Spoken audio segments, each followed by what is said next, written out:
Il y avait un jour un président de la synagogue, il a fait une bar mitzvah à son fils. Une énorme bar mitzvah. Vous savez, il y a à la coco, il les a tous éclatés. Il les a éclatés, il les a déchirés. Il a loué le Stade de France. Et là-bas, bien sûr, qui c'est qui était invité? Le rabbin, le grand rabbin de Paris, était invité à la synagogue. Et il y avait un buffet, tout était magnifique, tout était beau. Alors, le rabbin, il se lève devant tout le monde, il y avait un buffet, il y avait des petites cuillères en argent. Et le rabbin, il est allé, et il a pris une petite cuillère en argent, et devant tout le monde, il a mis la petite cuillère dans la poche. Et le buffet s'est levé, le bar mitzvah, on a fait l'allumage de la menorah, les 13 bougies, papy, mamie, tonton, tita, et comme vous le savez, et on a fini la soirée, les années elles passent, 10 ans passent, et Baruch Hashem, ce bar mitzvah, il va se marier.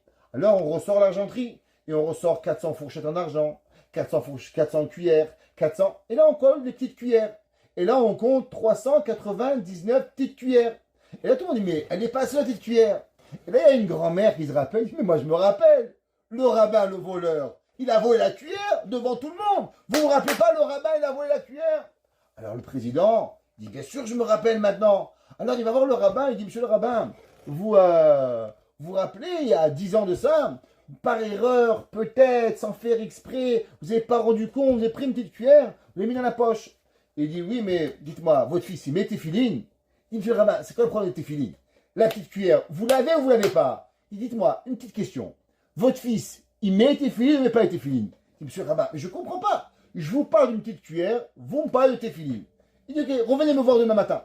Demain matin, le président, il revient, et il dit, monsieur, la petite cuillère. Et le rabbin lui demande, dites-moi, votre fils, il met téphilines ou il met pas téphilines? Et il dit, monsieur le rabbin, je comprends pas, c'est quoi votre question? Bien sûr qu'il met téphilines. Il dit, ok. Vous savez quoi? La veille du mariage, d'habitude, on vient, toute la famille est à la synagogue, la veille du mariage, monter au Sefer Torah. J'ai volé la petite cuillère devant tout le monde, je vais rendre la petite cuillère devant tout le monde.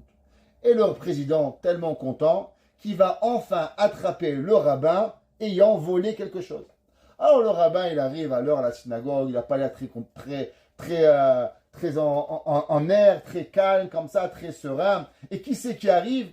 Le futur mari qui va se marier ce soir. Et là, il sort son talit de téphiline, de la bar mitzvah. Et là, il sort son talit pour le prendre. Et dès qu'il sort le talit, il secoue le talit. Et qu'est-ce qui se passe? Ding, ding, ding, ding, ding. La petite cuillère qui tombe. Et là, tout le monde remarque que la petite cuillère avait resté en téphiline pendant 10 ans. Le bar mitzvah n'avait pas mis téphiline une seule fois. Vous croyez que c'est une blague? C'est pas une blague. Vous croyez que c'est une exception? C'est pas une exception. L'exception, elle est malheureusement aujourd'hui que nos enfants, ils n'ont pas de Yirat Shamayim.